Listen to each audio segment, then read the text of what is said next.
Okay, so here we are back again. We're going to rebuild the lower control arms. So as you can see, the lower control arms have 2 pins as opposed to 3 on the upper control arm. So just as we did with the upper control arm, we're going to drill these out. So first we're going to take the center punch a mark on the center of each of those. And if you notice, I've turned these upside down. The reason is because on this ball joint, there's a metal plate here that will protect you from damaging the control arm. On the uppers, this metal plate was on top of them. So first we're going to use a center punch and mark the center. And miss the first time.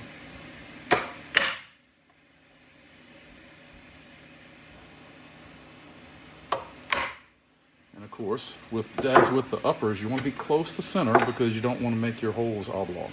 I'm going to drill a smaller center hole, then we're going to step up the size of the hole.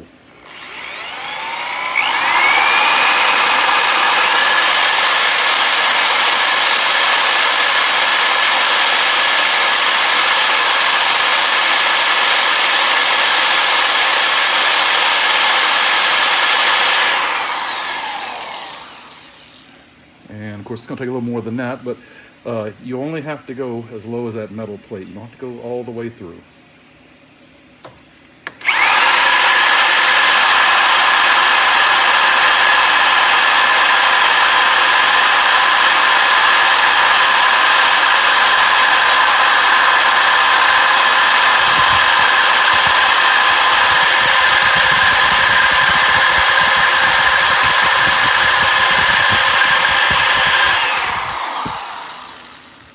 A little bit deeper and we'll have it.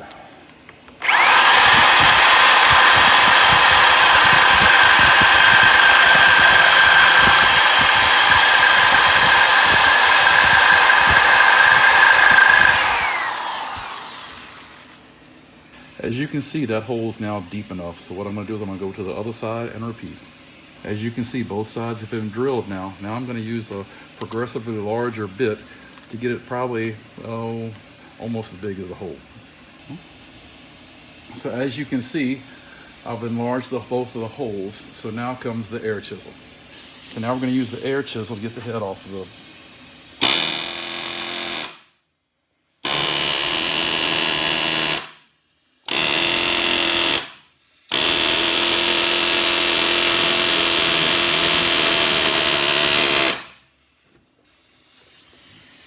So as you can see, the head of the pin has come off. So now as you can see, the head of both pins is off. Now we're going to use the driving pin of your air chisel to drive them out.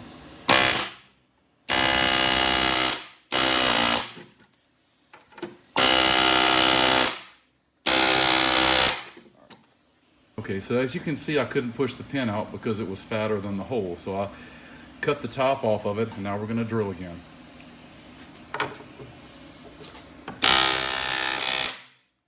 Number 1 is out.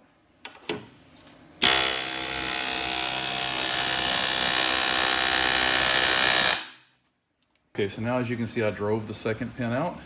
So now we're going to have to get the metal inserts out of the other end, and then it's on to get them prepped. So the next step is we're again going to drill the rubber bushing out from around here so we can get the metal sleeve out. And again, you'll probably break at least 1 or 2 drill bits.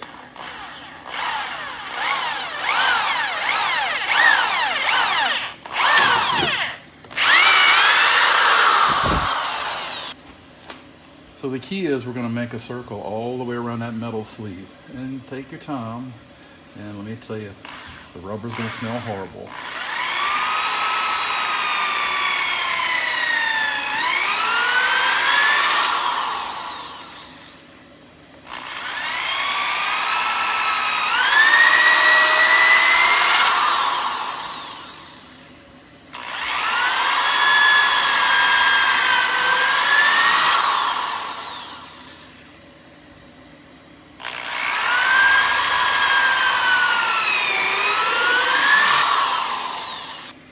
So now as you see, I've made a complete circle with the holes with the drill. Now you're going to use a screwdriver or pick or pry bar or whatever to get the rubber out. And it's old rubber, so it's not going to be hard to get out of there. As you can see, it tears off pretty well. So as you can see, I've chipped out as much of the rubber on this side as I can. So now we're going to turn it over and do the same on the other side. As you can see, I've gotten as much of the rubber out as I could. Now, of course, if you have a blowtorch or a torch, this would be quicker, but that's what I don't have, so here it is.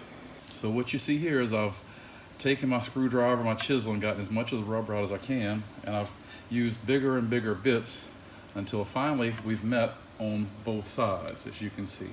And so once you've done that, it'll come out. Now you got to get the rest of that rubber out of there so that these inserts will come out. All right, so now that we've gotten the bushing out of the middle of this lower control arm, now it's time to get the metal sleeve out. And the reason we took the bushing out is because it'll make it easier to get the sleeve out. As you can see, the sleeve passes all the way through the lower control arm. The problem's going to be when we put the new one in to keep from compressing this bottom part. So from the factory, you see there's two lips on both sides. What happens is it's pushed in from this side and the factory crimps it on this. So if you look, this side has a thicker lip than the other. So in order to know which side you're going to have to work with, look at which side is the thinner.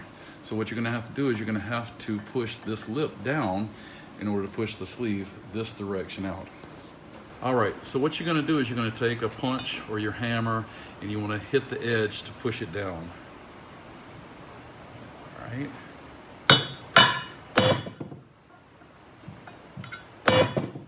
And as you can see, it's already starting to move in. So what you can see is now I've moved that edge around so it's pretty much flat. The reason is that way you can push it through the control arm. As you can see, this end's got the large lip. This end, we've hammered the end down. I'm gonna try my ball joint press, but at the end of the day, sometimes you just have to either cut it with the air chisel or push it through with a hammer and chisel. So what you can see now is I have my ball joint press set up so that we can push. Now we're just going to try to get the sleeve started. So what you notice is I've got the pressing edge right on the end to get it started. One good recommendation is that you spray some penetrating oil on this a couple of days prior. And the other thing is if you tap around it with a hammer. I've done that already before. As I found out with the upper control arms, I forgot to tap one side and it was hard to get it out. And once I tapped it, it was perfectly fine.